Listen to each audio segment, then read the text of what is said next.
A conservative radio host in the state of Georgia who was recently elected as the vice co-chair of the Georgia State Republican Party, a very high position in the state of Georgia's GOP, a man by the name of Brian Pritchard.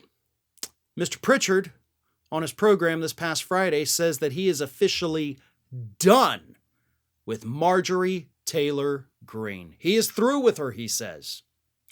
Now, for the record, before I actually read what he said, Mr. Pritchard is not the first Republican to come out in recent weeks denouncing Marjorie Taylor Greene from the state of Georgia. Multiple Republicans have done it. Her own constituents have said that we're sick and tired of this. So I think that is important context to view Mr. Pritchard's comments through. You have lots of Republicans in the state of Georgia who have said, we are done with this person. The problem is, they're all done with her for the wrong reasons. Let me read you what Mr. Pritchard had to say. I'm through with her. I'm through. Marjorie Taylor Greene now says she likes being a free agent. Well, guess what, Marjorie? Have at it. He's talking about her getting kicked out of the Freedom Caucus and her pretending that it doesn't bother her. If your member of Congress voted against the debt ceiling, everything coming out of this woman's mouth is a direct shot at your member of Congress. She turned her back on MAGA and turned her back on the people of the 14th District. I've had it. I tried, but this is it. Every single, expletive deleted, thing that comes out of your mouth is an attack on my congressman. Who do you think you are? So the problem that these Republicans, including Mr. Pritchard, have with Marjorie Taylor Greene is not that she's an extremist lunatic. It's that she's not enough of an extremist lunatic for them anymore. They're mad that she's not more extreme. They claim she has gone too establishment. And maybe she has. I mean, if you look at this past year, she has not toned down her rhetoric. She obviously has that big feud going with Lauren Boebert.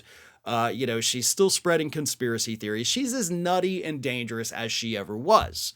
But she's also trying to rebrand herself as an establishment type, right? She's buddy-buddy with Kevin McCarthy. She is essentially the reason he was even able to become Speaker of the House to begin with. She backed him on the debt ceiling deal, as Mr. Pritchard pointed out here. A lot of the Freedom Caucus Republicans were not happy with that. That's one of the big reasons she got kicked out of the Freedom Caucus. So she actually did a couple things to prevent an ongoing stalemate in the government. Now, not that I like Kevin McCarthy being Speaker of the House, but we couldn't really do anything while that fight was going on. So it's kind of good that that stalemate got broken. Same thing with the debt ceiling.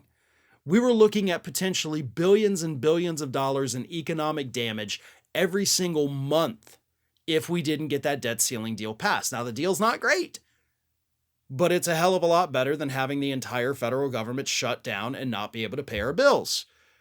People would have been out on the streets. People in her own district would have been out on the streets. And again, not a great deal, but when you look at what was waiting on the other side of not having a deal at all, it's definitely better. And this dude, Mr. Pritchard, says, nope, too much. Can't do it anymore. You are too much like that establishment. I don't like you no more. And again, he's not the only Republican in Georgia saying this. And if this continues, if you have more of these Georgia Republicans expressing these sentiments about Marjorie Taylor Greene, it's going to continue to spread, right? If you've got the microphone and they say it enough, the constituents will start to believe it. Now, the reason I say that as a warning is not because I don't want Marjorie Taylor Greene out of office. I absolutely do. The problem is, if they replace her, they're going to replace her with somebody who's even worse by their own standards, right? Because their problem with Greene is that she's not crazy enough, even though she truly is. I swear, if you just look, you'll be like, oh no, she's totally crazy enough. They want worse. They do want somebody who's going to go into Washington, D.C. and blow the whole damn thing up. And Greene has tried. That's what blows my mind about this. Stop pretending that she's not extreme. Stop pretending that she's not an absolute anarchist up there at the Capitol, because she is.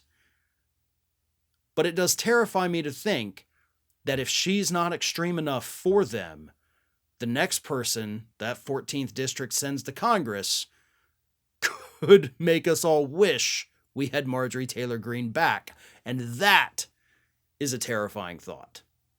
Hey everyone, this is Aspen. And did you know that for the low cost of $0 per day, you can subscribe to the Fair and Balanced YouTube channel? We also encourage you to like, comment, and share, but again, click that subscribe button and help Aspen not be so grumpy.